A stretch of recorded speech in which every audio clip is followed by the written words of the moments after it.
Welcome to One Tough Podcast. You know what? I'm always here every week with my man Carlo, the producer. Hello. But today, Carlo, I got somebody, I call him like my other son, my friend, from a lot of years. He came to me in it was 2000 and probably 7 or 8. Nine. Well, one of those years anyway. Don't want to call me a liar. So he came up, he said, Bo, he goes, we got this President Obama here doing nothing. We're going to put together this great That's exactly what I said. hedge fund conference in Las Vegas. I'd like to put your name as one of the guest speakers. And I said, yeah. So I gave him some stale candy in my office. True. And he broke his tooth. The candy was like if you were like living in a hotel and you had like the food thing in a hotel and they never replaced anything in the little like hotel mini bars. It was unbelievable. I was like breaking my tooth on like a 1991 Snickers. So I met him. 2009.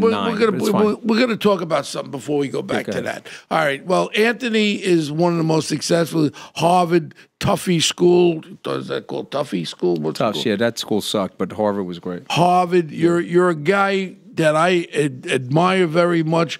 Your success is like overwhelming. You're a guy that gets it done. You're a tough guy that's tough in business, not that tough on the street, but tough in business. Well, after you saw that documentary, the Mooch documentary, you said you were worried for me. Right? Yeah. Why were you worried for me? I was a little come across strong. You get a little outrageous there. But let's give a little bit background. I'm getting a little outrageous. You're the definition of outrageous. So, that's why you're doing so well with the podcast. So listen to this. Go ahead. Anthony has gone to all these schools, got a great education, but he comes from a blue-collar family like me. They didn't have nothing. They didn't have shit where he came from, his family. Same as my family. Hard-working people. And that's good people. But Anthony had his eyes at the prize. I call it the prize. Eyes on the prize. He's a hard worker. When I tell my kids, like you, my man. Eyes on the prize. You got to make it. You got to hustle. Like I tell my kids, no whining either. So he worked for Goldman Sachs with all those fruitcakes down there, all those fugazis down there, and then he went on his own and he went into a hedge fund, but it's fund to fund. It's called SkyBridge Capital. And what SkyBridge Capital is, they probably are doing 12 billion bucks with people's monies back and forth, but hedge funds. So he started this great SALT conference. He had there? Every United States president, every Secretary of State, guys from England. What is his name? That guy from England. What is his name? What is his name? You got a couple of them. Tony Blair. Blair, yeah. Brown. I'm not pronouncing it right. Tony Blair, Gordon Brown. Short, this has become the conference that everybody wants to go to. And, my friend Fahad from the Middle East, Fahad, you know who he is? I know who he is, yeah. Yeah, he's hooking up with me. He's coming? Yeah, he's going to come. He's going to come. And it's the greatest conference. And I went to the original one, and I go every year because of Anthony. And it's a show. It's a show for anybody who wants to get down and see what the real power makers. These are all power people. I flew out there with Steve Cohen on his plane. He used to have SAC Capital. It's the who's who people of finance, not just hedge fund guys. I'm talking about captains of the industry. And it's just a mega conference. Entertainment. He brings in Maroon. Maroon what? Maroon 5. Maroon 5. Republic. Lenny Kravitz. We have. What I got this year? You're gonna love this. I got John Fogerty, man. John Fogerty. Who's John Fogerty? That's great. Creedence Clearwater. He's dead, I thought. What are you nuts? He's 73 years old. He looks great. He looks like he might be dead by the time he's supposed to perform. He definitely, he's up there, but he looks good and he's a great performer. That one, I'm going to go to one of those topless shows. And when you go there, I'm going to go to one of those clubs. All right. I could watch the dance. Perfume and glitter and an evacuation of Capitol. But you know what? You know what's really great about Anthony? He doesn't forget his friends, Anthony. And when I go out there, he treats me like I'm his other half. He brings me all the special parties. I get into the VVV IPPP party where you only have maybe 12 people. You have special dinners. And I'm really honored that Anthony's my friend. So after he does this SkyBridge Capital stuff, and he's running a great hedge fund, fund to fund, and then all of a sudden he gets involved with our great president. I call him great. Anybody that don't like it, they can kiss my ass. He gets involved, and I'll be honest with you, he probably should have stayed there And, you know, he made a little bit of a hiccup. He made a little mistake, but his whole... You think I deserve to be fired? Not at all. So why do you think I get fired? I don't know. We're going to talk about that because that's so important. Look at me with Fox. When I went after that woman, Jamal Williams, whatever her name was, she was arguing with me about the Garner case. I said, look, that's a terrible tragedy. He died of a heart attack. Guy got him in the head. Like, I used to do that. Nobody died. She goes, you're a racist cop. I says, and I go like this, and she goes, I hear you're going to run for mayor. She goes, you're too short to be the mayor. I go, I'm too short. I said, you're too fat. And that sealed my casket. She went after me, was okay. And I'm like you, we don't hold back. But I'll never forget when I was running in mayor, I was in Dominican Republic, and I had on CNN when Anthony first took the job. He got up there. He's in control of the whole situation. And right now, Trump should have never got rid of Anthony. He's what he needs there because his loyalty is beyond anything. Yeah, no, I stay very loyal. I mean, it's not going to be, I'm not going to agree with everything Trump's doing. No, we can't. I mean, stay very loyal to him. You're going to separate children from the mothers at the border. You can't separate. You're not going to support that. You support that? You think that's a good idea? And it became the whole. And it became. He's trying to tell me that it's. Oh, well, Obama used to do it. And hey, they hate your guts. They're going to have 500 cameras on you. That is exactly it. No matter what you do, Mr. President. Life is unfair, man. No matter what you do, Mr. President, is they hate you. So anything they look now, because Barr just came out and said they were spying on the Trump campaign by the FBI and by the attorney generals, and everyone's going, oh my God, oh my God. The fact is, anything that Trump says, they hate him so much. You know why? They hate him because he's kind of like you and me. He says it like it is. He's not from them. So they're nervous about him. God forbid he could descend from New York into Washington and be one of the more successful presidents in modern history. And these guys got 4 decades of Washington experience, and he's just kicking their asses. And every one of them. They're not going to be able to handle that, so they got to demonize them. They're using every trick in the book. Then they used a couple of tricks on me, you know, that whole Jedi mind trick shit that they do. And it worked, and they got me blown out. But Trump should have backed me. That's my honest opinion. I'm okay with it. I'm totally backing you. He's got the hardest job in the world. If he thought it was right for me to be there, and then 11 days later he thought it was wrong for me to be there, I'm totally okay with it. You'll never hear me whine about it. I came on this podcast last time, never going to whine about it. But I'm just saying to you, they're going to put every trick in the book on him. And they're going to keep doing it. They're going to do everything they can do. He's going to win re-election. They're going to hammer him into the ground as hard as they can. And, you know, to me, I just wish if he calmed down a little, he'd have like a 60% approval. You know what his problem is, too? And you know what I like about a tough guy? I like a tough guy with compassion.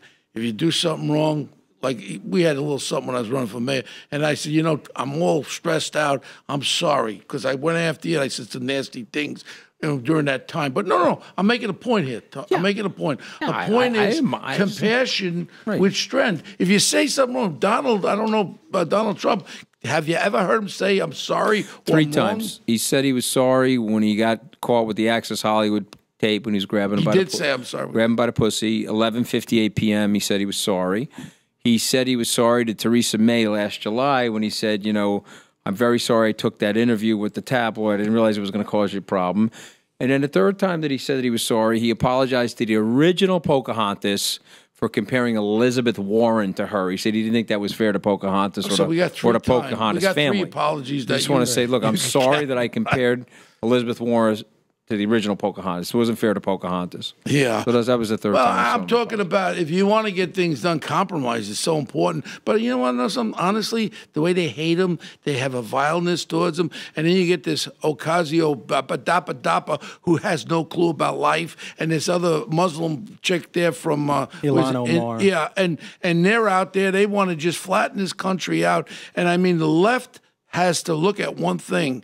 The left have to look what they're trying to sell. I would rather vote for Joe Biden if I'm a Democrat than any one of these. Joe Biden's a little bit of... we should be getting bumper stickers all over New York. AOC out ASAP. Why don't you... AOC out ASAP. Why don't you move into the district and run right against this bitch for Congress? No, I mean, come on. Bo, I'm back running my business. By the way, I'm also trying to stay married, Bo. All right, so let's try to stay married. That's right. And let's run the business. And you want to know something? I know his wife is one of the most beautiful, lovely, and he's blessed. I almost got blown out of the marriage with he's blessed with Trump 2 stuff. children with her. He has 3 other children from his other marriage. Yeah, beautiful let's stay kids. married. Let's stay married. And you want to know something? I told you. Politics good Did for I you? tell you? Was politics good for you? No. I mean, the stents were closing in your heart from the politics. No. Right? Why was politics bad for you? 18 months I stressed out. Because they're animals. Stressed out. Why were you stressed out? Because they're animals. Because I was trying to really do the right thing. Right, and they go after you in a way that you never fully envisioned. Easter Sunday. These are the worst people on the planet. That's why the American people hate the politicians, because they're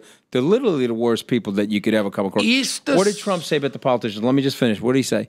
He said, I thought the real estate guys were tough. Then I came down here because the real estate has a bunch of babies compared to these people. Unbelievable. Easter Sunday, I'm running for mayor. Front page of the New York Daily News. The whole page with my picture, Bo Owes, O-W-E-S.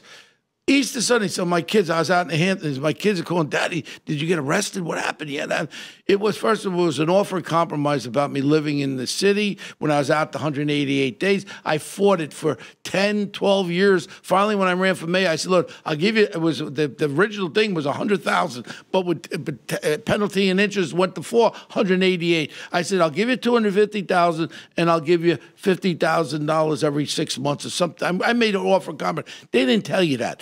They put me in the paper to embarrass me. I never got a retraction on the damn thing. Even the people for the tax department goes, that's outrageous. You don't know that money. They got me good, and they blew me out. But you know what?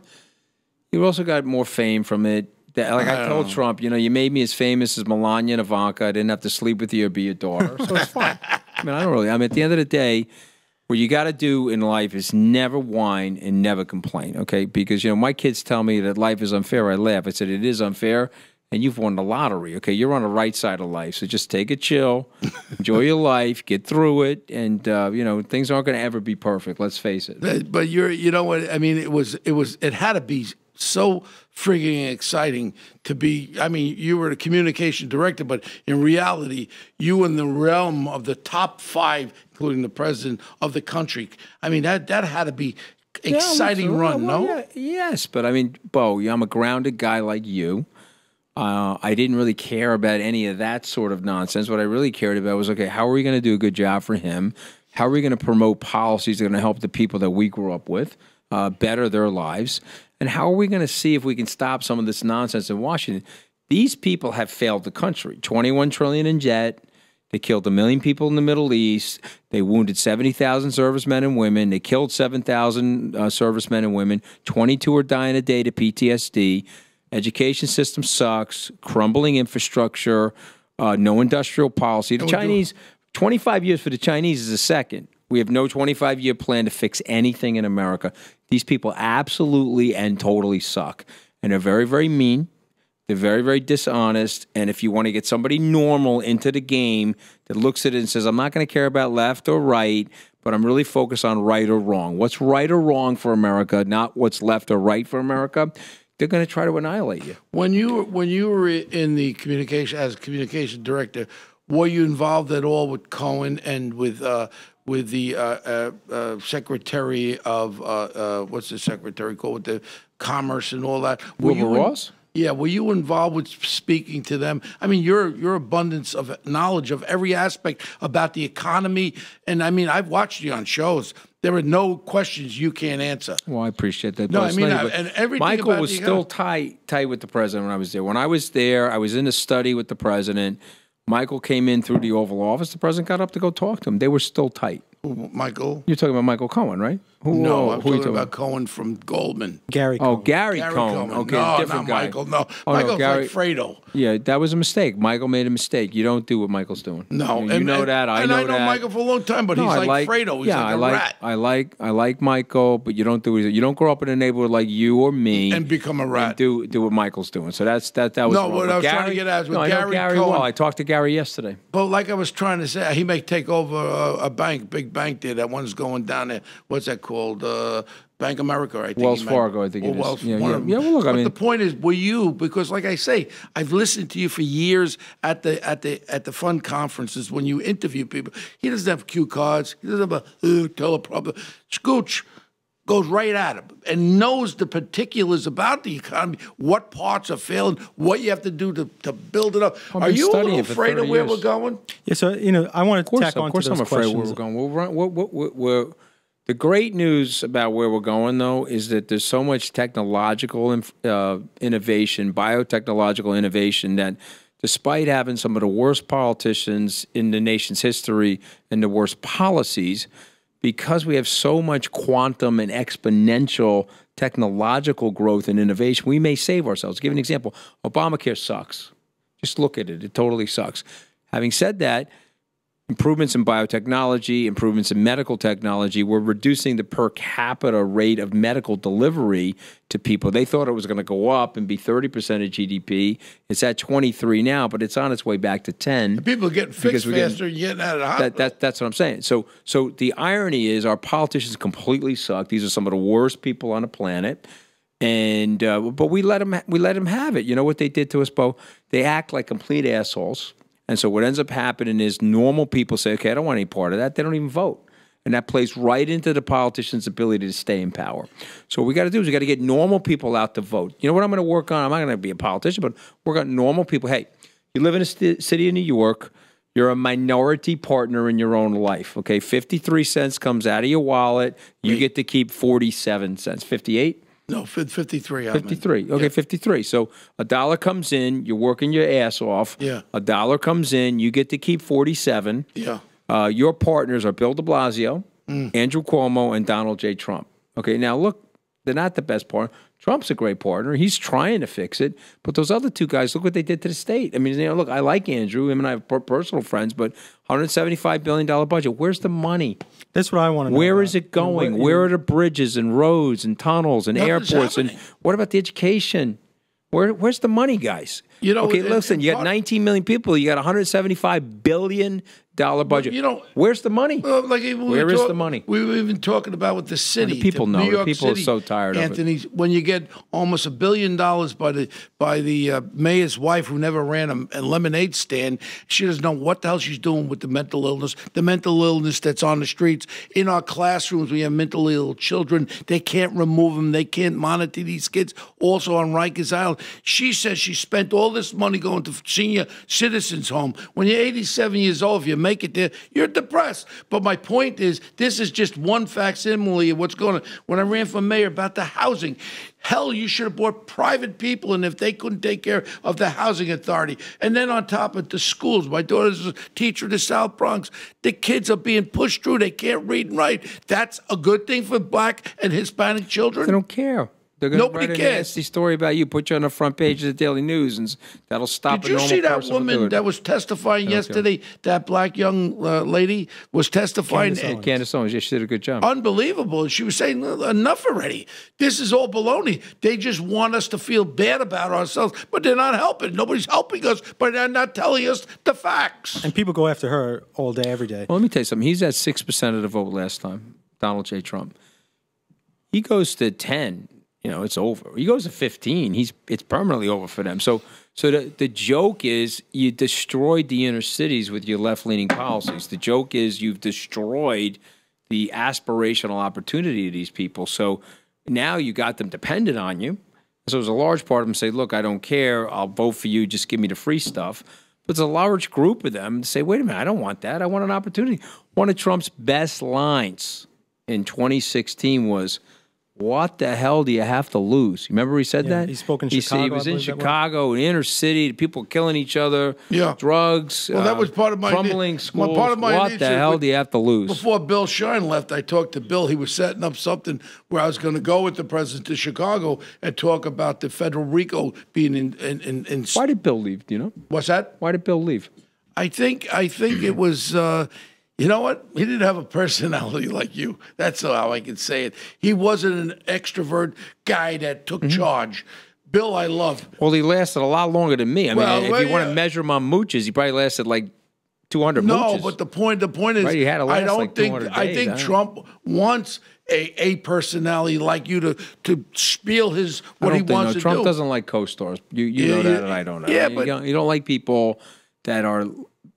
He remember the girl that was the blonde girl that he worked with at The Apprentice. She was rising. Yeah. He don't like it. He likes Carolyn something. Yeah, you know who she was. But I mean, he looks fine. That's Trump. You're not going to change him. He's 72, 73 years old. If he would dial down the Twitter a little, and he would dial down some of the rhetoric, he'd have a 65% approval rating. Absolutely. But he won't listen. So he's going to make it tough on everybody. We're going to go 51 and win, but he could go 65 and win like Reagan. 51 and win is scary for me. Well, why not dial it back then? My point is, when you listen to what's going on with the Democrats, with the ultra left, you got to realize something. In this country, something like 95% of the people live paycheck to paycheck. Well, that's why. And here's another statistic. How about 60% of them make under $13 an hour? So now you're going to have these liberal Ocasio and this Kamala Harris, and then next thing is they're going to say, well, we're going to get this, we're going to get that. I'm scared stiff that they may come out in droves and vote against Donald Trump. But greed has created the ultra left. Let me explain why, okay? The capitalist system is an unbelievable system. It unleashes growth and innovation. It lifts people out of poverty. But we have a fakakta form of capitalism now because it's too tied into the government. You got a lot of crony capitalism. And so what happens is these guys are making $60, $100, $300, $500 million a year, and they're not focused on our workers. And they don't allow the workers to make enough money. And so what ends up happening, the workers are going to disaffect and they're going to vote for free stuff. Henry Ford, whatever you think of him, racist, bad guy, all that other stuff, but he was a good social engineer. He told people, look, I'm going to pay the people on my assembly line enough money to afford the car that they're producing. I'm also going to put them in a nice house. They're going to be a small little house, but it's going to be nice, and they're going to be close to a good school system. And so this way, when I'm sitting in my Dearborn, Michigan mansion eating gourmet food and drinking French champagne, they're not going to come after me with a tiki torch and a pitchfork. They're going to be super happy in their house, and they're going to pass a baton of American dreamism to the next generation of people. And so that was my dad. My dad had no money. My dad was a laborer. My dad was a construction worker. He was in a union. He was a phenomenal guy, my father. You know, he's 84 years old today. God bless him. And I do everything I can to take care of him and my mother. And they created a great opportunity for me. But you're killing those people now. My father's wages priced in 1974 to 2014, 40 short years, are down in real economic terms 26.7%. Wow. How are you going to live? So here's what you guys got to do. Just focus on yourselves. Make a gajillion dollars. Politicians game the system, full-blown corruption, and 50 to 60% of the people are going to get pissed. And when they get super pissed, you're going to have a problem. Okay, so rather than do that, why not come up with solutions? Forget about left and right. Why don't we come up with solutions and plans that will actually fix the problem? But you'll never the problem I see. Why not? Is, look, at Fox News, obviously I was 12 years, I was a contributor. Fox News is only ones that really tell. Like every other network, NBC, CNN, every ABC, NBC, every one of them, they don't report anything that's on a positive level, the jobs, the job availability and all that. So what I'm saying is the people that are turning the credibility to media is shot, Bo? Absolutely. You think absolutely. Yeah, you know, it's interesting you mentioned that because there was a report last week that unemployment claims are at the lowest level in 50 years. We're on track to have the largest economic expansion in our nation's history.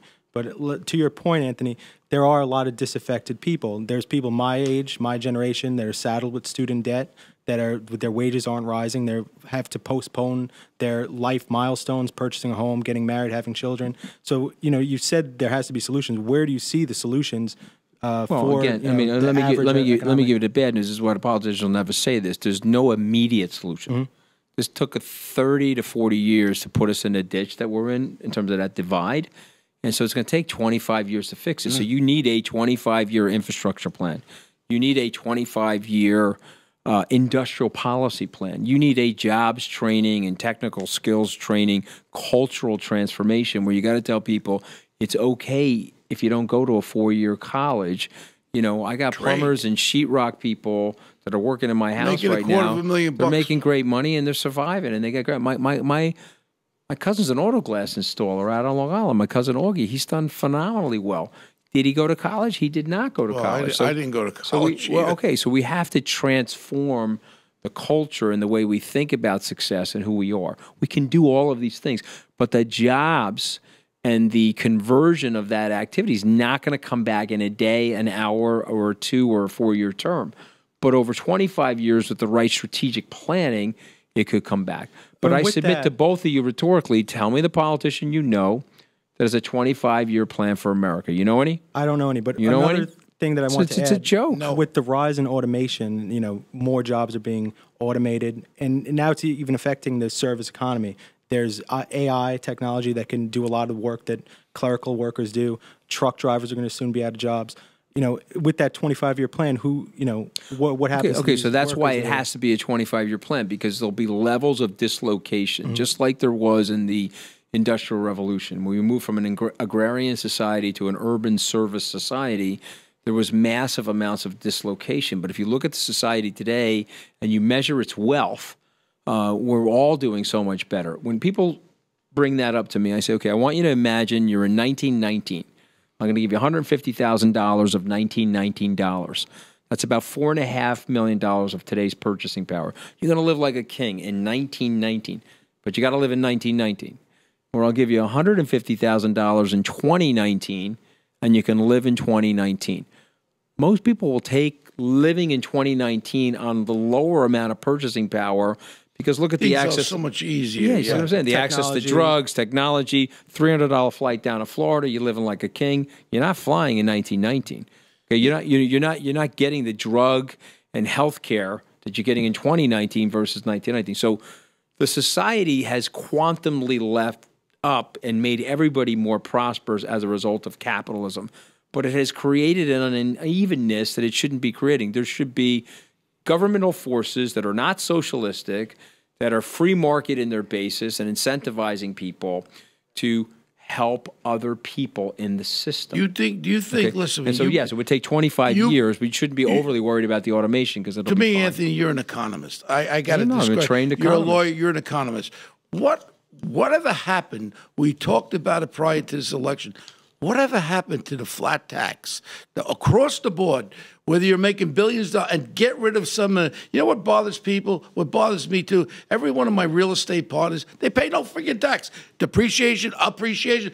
They got to get rid of the loopholes and pay a flat tax across the board, where a guy who's making $100 a week, he's going to pay 15% tax, and then the guy making $15 billion, he'll pay 15%. How much easier? And then we can eliminate half the IRS. There's you know, is that an idea? Hundreds and hundreds of thousands of pages of tax code. It would be a phenomenal idea, and every economist that's proposed. Yeah, it would be fair across the board. But this is why it will never happen, because you have special interests and you have politicians, and the politicians are incentivized to feed off the special interests and the lobbyists. And so the minute you put the flat tax in, guess what would happen? You know, you added, since the Reagan tax reform, 100,000 pages of tax code, and that's all special interest lobbying and jockeying, and corporate welfare, and to take advantage of it. No, if you have to have an attorney that is attorney that's a killer, and the regular people don't have it. Bo, communist China, 35% all in. Capitalist America, 55% is the tax. You're in California or in New York, you're 55%. In communist China, you're 35%. Guys, what are we doing? What are we doing? Someone's got to get in there and say, hey, guys, what are we doing? And they say, wait a minute, this guy's going to tell the truth. One of the funniest things that happened to me after my press conference, you remember my press conference, right? I watched it when I came off the podium. The president was very happy. I got a phone call from somebody who was in opposition research for the Republican Party, and he says, that was terrible. I said, it was terrible? I thought that, the president I thought you were great. I said, the president liked it. Why was it terrible? You telling the truth on the White House podium? What are you, absolutely nuts? I got 4 staffers from 4 different Republican senators that have called me and said, we got to get rid of this guy. What kind of dirt do you have on him? Of course, I'm not going to be doing any dirt digging on you. You're one of my best friends, but a couple other opposition research guys are going to dig dirt on you. They want you out of here. You can't tell the American people the truth from the podium. What are you, nuts? You're going to tell the American people that the debt's not going to get paid back? You're going to tell the American people that we have declining living standards unless we're going to fix the system and re-engineer the policies? What are you going to tell the American people, Ant? You going to tell them the truth from the White House podium? not going to let you do that. They're going to take you out, bro. I tell you, the future. And then 11 days later, I was gone. Yeah, but believe me. But they made, like I told Trump, he made me as famous as Melania and Ivanka. I didn't have to sleep with them or be his daughter. So well, let me tell you something. You live and learn. I would tell the president if he walked in this door right now that you were wrong for getting rid of Anthony. Anthony had your back. But with that said, I still do have his back. We're talking about technology. You know what's been happening? What's been happening in technology is people are just sliding right through it. And part of the things I'm going to talk about when I'm at the conference, and I want a nice position there because it's so important. I have a CEO. You're going to do the podcast? I got a little podcast. Yeah, but I don't want just the podcast. I want to do the General Assembly. Yes, I realize that, but I'm going to get you real good guests for your podcast. This is important. A CEO of a major drug company calls me up, Bo, you got to help me. My check was going into my bank. It was rediverted into another account. Then I get another company, a call from a financial institution, a vice president of a major bank. Bo, I sent my money to my brokerage thing. They never got it, went somewhere else. You know what's going on out there. What's going on right now is you're online, not you. He sends you an email. You have what they call day loggers. They go in there. They don't react right away. They now embed themselves in an email. They're in your system. You don't know they're in your system. Now they're watching your security codes. They're watching your account codes. Then they make a move. This whole thing with this sextortion, it was on CNN yesterday with the sextortion. What it's about is that you'll get an email and say, you know what?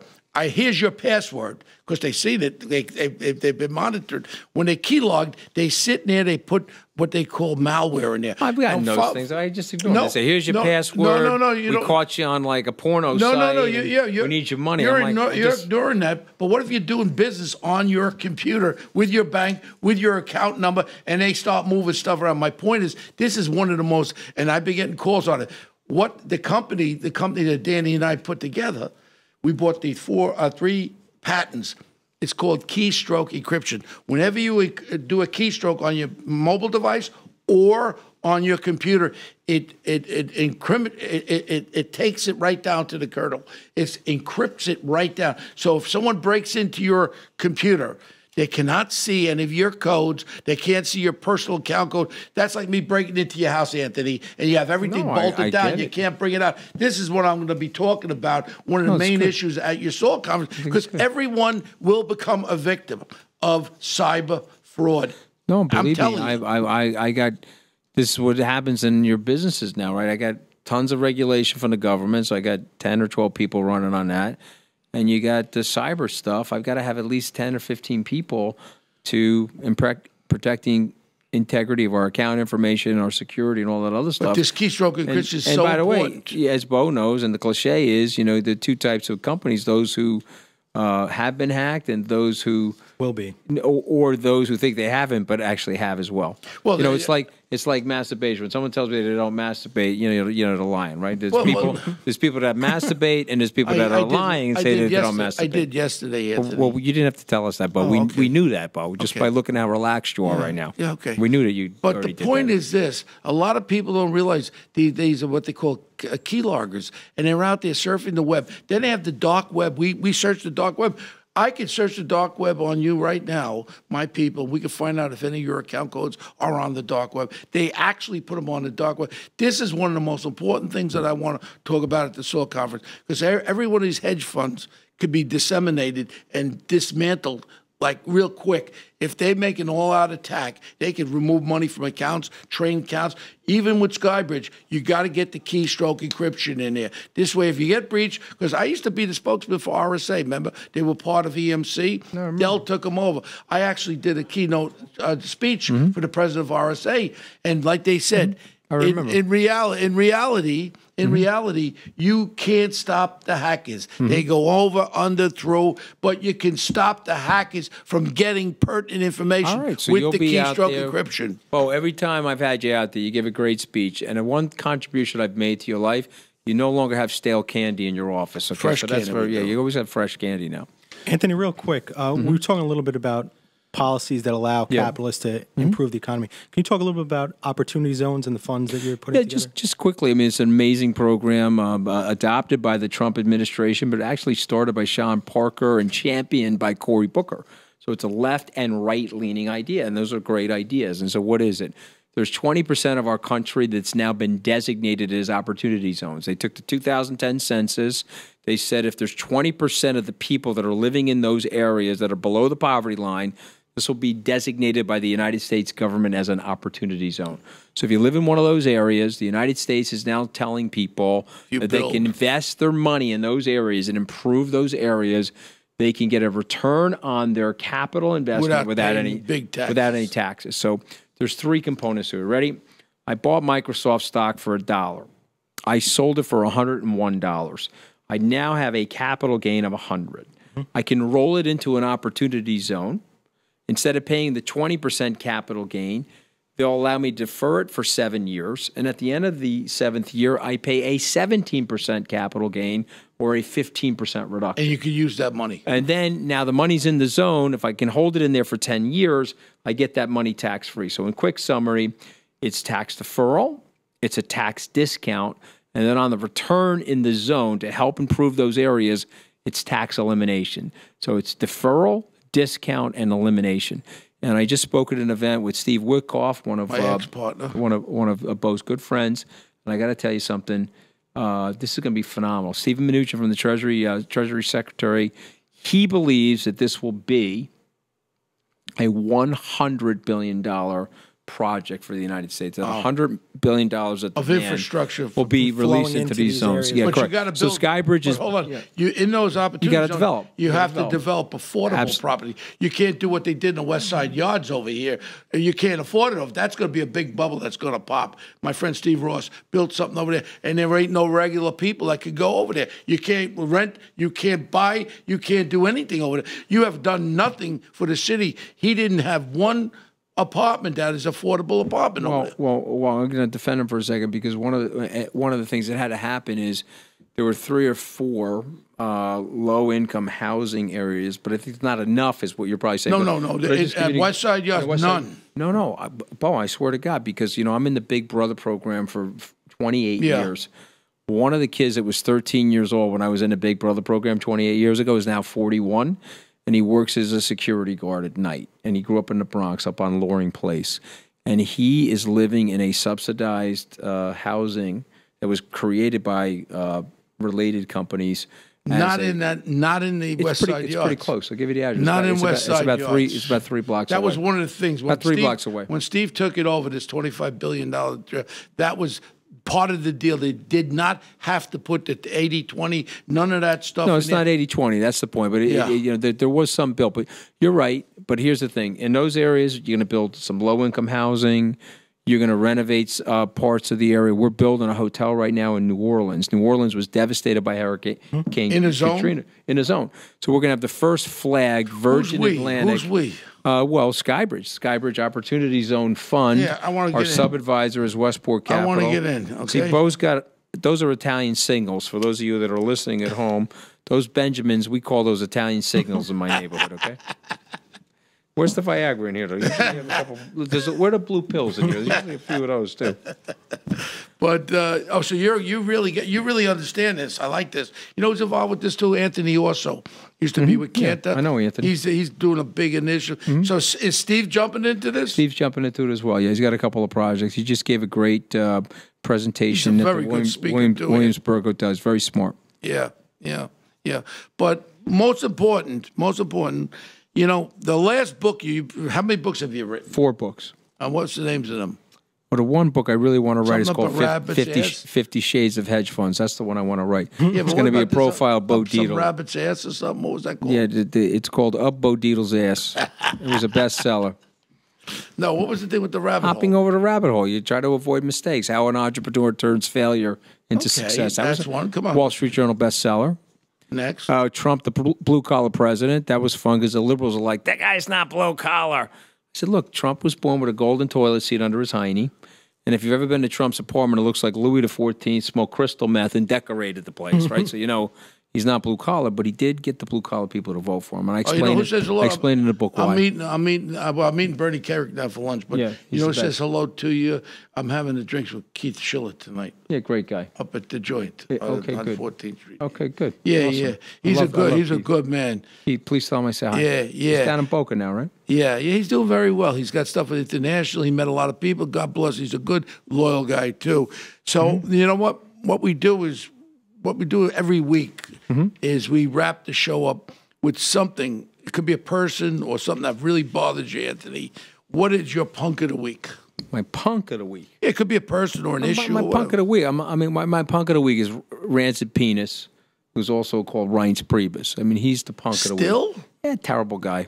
Still, is he? Yeah. Still, where is he? No, I don't even know where he is, but he's a terrible guy. And let me tell you something. When you meet people that terrible in your life, obviously you stay away from them, you ignore them. But I was at this event in Williamsburg. The person comes over, I'm really good friends with Rancid Penis. I'm like, I don't give a shit about that.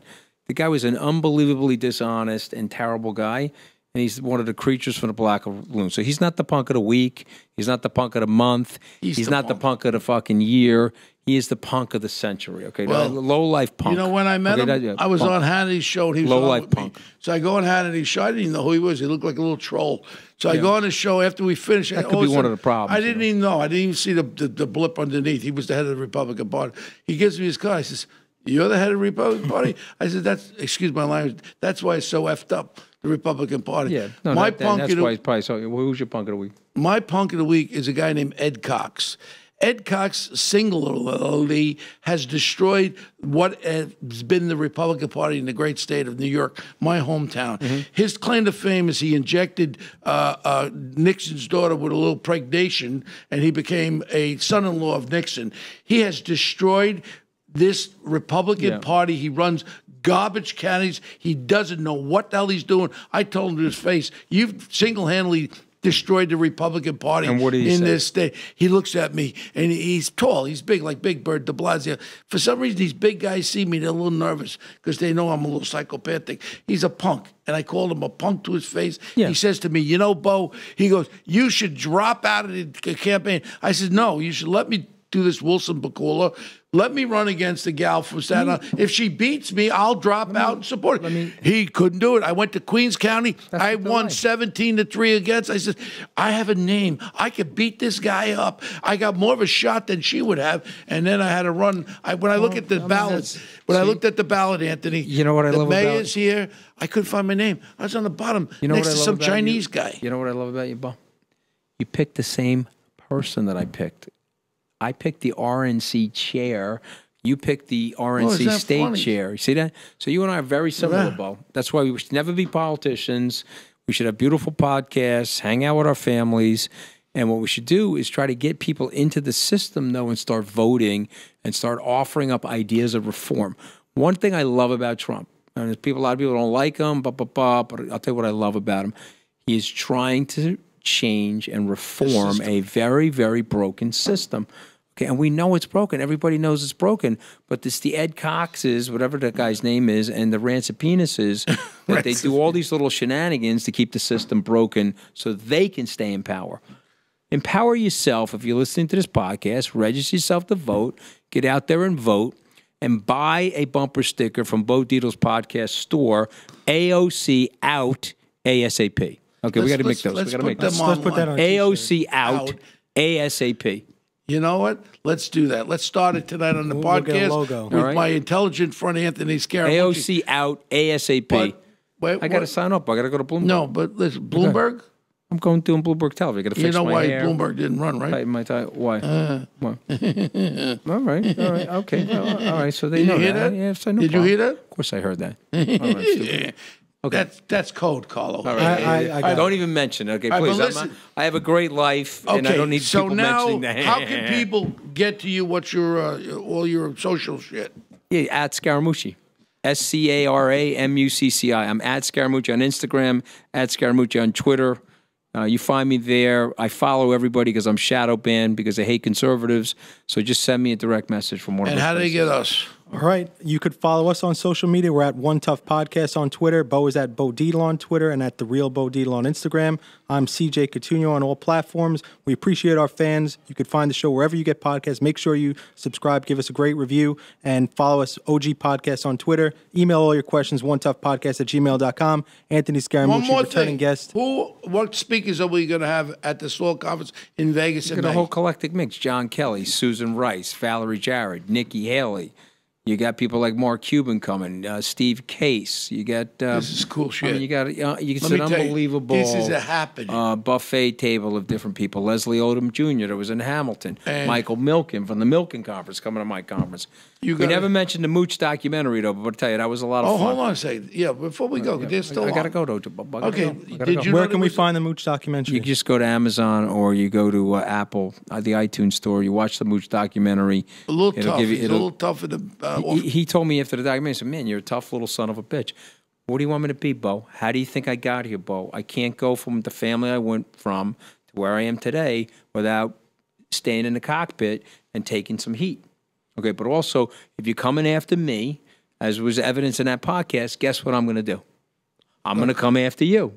If you leave me alone, okay, then you're fine. You follow what I'm saying? But the guy Rancid Penis, we're going to do a number on him. And you can do a number on Ed Cox on the next podcast, okay? Yeah, Love we'll you. do it. Love you, man. Okay, thank you, Anthony Scaramucci. All right. Thanks again.